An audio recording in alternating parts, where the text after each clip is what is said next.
Saya hari ini memang pakai baju batik yang bercorakkan kawasan hutan yang ditarah di Pahang dalam gambar ni. Jadi biar register dengan izin dalam pemikiran kita bahawa isu pembelian alam sekitar terutamanya isu balak ini merupakan satu perkara yang penting. Saya ingin follow up apa yang Ketua Bangkang sebut pagi tadi, iaitu kerajaan sewajarnya menyediakan ataupun memberikan kepada kita syarikat-syarikat yang diberikan kontrak ini atau diberikan kebenaran ini kerana kita ingin menggalakkan rakyat memanfaatkan mekanisme sosial, iaitu memulakan tindakan saman dan speaker atas kesalahan TOT yang mana kita lihat berlaku kecuaian sehingga telah memudaratkan orang ramai, dan kita tahu ini berlaku dan ada buktinya, dan sudah pasti ini merupakan satu tindakan yang penting untuk kita sama-sama ambil satu tindakan yang tegas, kerana kita tahu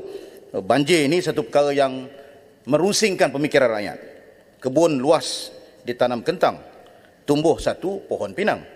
Kalau banjir sudah datang, pikiran panik, hati pun tidak tenang. Dan speaker, yang kedua saya ingin bangkitkan ialah berkait tentang aset-aset kerajaan, kerana kita tahu bahawa apabila melihat keadaan pengurusan banjir yang lepas, saya ingin tanya kerajaan, terus teranglah di Parlimen semasa menjawab nanti, apakah aset kita mencukupi untuk berhadapan dengan situasi bencana sebesar ini, berskala ini? Kerana kalau kita turun ke bawah selepas sewaktu membantu kawan-kawan yang rakyat yang terkena banjir ini, mereka sampai tanya di manakah pasukan tentera ni? Mereka meletakkan harapan yang tinggi kepada Angkatan Tentera. Tapi saya tak maulah menyalahkan Angkatan Tentera, tapi saya ingin tanya kepada Menteri Kanan Pertahanan, kita dimaklumkan beliau berada di luar negeri ketika banjir ini. Tetapi tak apalah berada di luar negeri kerana urusan keluarga dan sebagainya.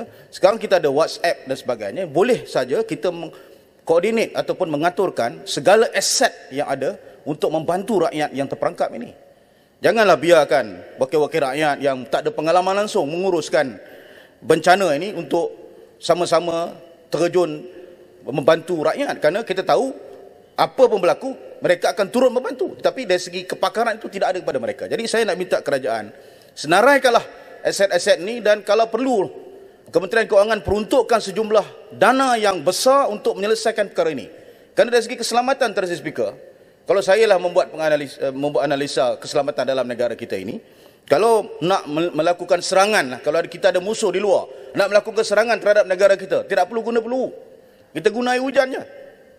Jadi ini menyebabkan keadaan huru-hara dan sebagainya, kerana pengurusan kita lembab dan lemah. Jadi saya minta selepas ini, saya setuju dengan pandangan wakil-wakil rakyat sebelum ini yang menyatakan bahawa selepas ini kalau dah selesai mungkin isu ini akan senyap. Saya fikir kita tidak boleh mengambil pendirian seperti itu, kita mesti siap siaga daripada sekarang. Sesi yang lepas, Tuan Speaker, saya bangkitkan mengenai masalah banjir di kawasan saya. Pada ketika itu saya bangkitkan rakyat di kawasan itu naikkan bendera merah. Ketika orang naikkan bendera putih, rakyat di kawasan saya, terutama di kawasan Bukit Beruang, saya boleh namakan di dalam dewan ini, mereka naikkan bendera merah kerana rasa lemah dah. Rasa maknanya terpaksa berdepan dengan pandemik, keadaan ekonomi, kemudian kena banjir lagi. Bukan sekali, bukan dua kali, berkali-kali. Dan sudah pasti ini merupakan satu perkara yang membebankan mereka. Jadi saya nak tanya kepada kerajaan, sekarang ni wacana kita di peringkat antarabangsa bercakap tentang daya tahan. Kalau kita tengok misalnya yang dibahaskan baru-baru ni dipanggil konsensus Cornwall dalam G7 oleh G7, iaitu bagaimana kita menyediakan suatu plan ataupun strategi daya tahan negara. Jadi saya ingin tanya kepada kerajaan, apakah di sana terdapat usaha untuk mengambil wacana-wacana antarabangsa seperti ini agar kita menggubal satu strategi daya tahan negara dalam kita menyediakan rakyat berdepan dengan pelbagai bencana yang mungkin juga mendatang ini. Kerana kita tahu ada 6R yang menjadi teras dalam kita menilai semula daya tahan Malaysia ini, iaitu pertama resolve, resilient, restart, recovery, revitalize dan juga reform.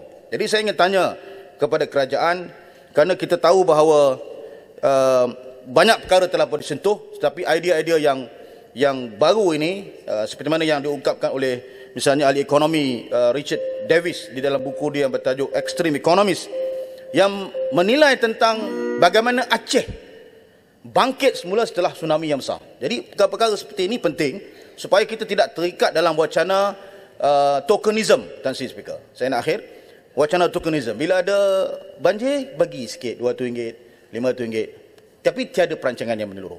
Datang balik kita bagi balik bantuan dan sebagainya. Jadi saya fikir tindakan tokenism ini mesti kita hentikan. Harus ada perancangan yang besar, harus ada peruntukan yang besar, harus ada penyelarasan di antara kementerian supaya bila berlaku bencana tidak lagi timbul tuding-menuding, tuduh-menuduh antara satu sama lain. Sekian, terima kasih. Tan Sri kena berikan peluang. Terima kasih Yang Berhormat Anto Jaya.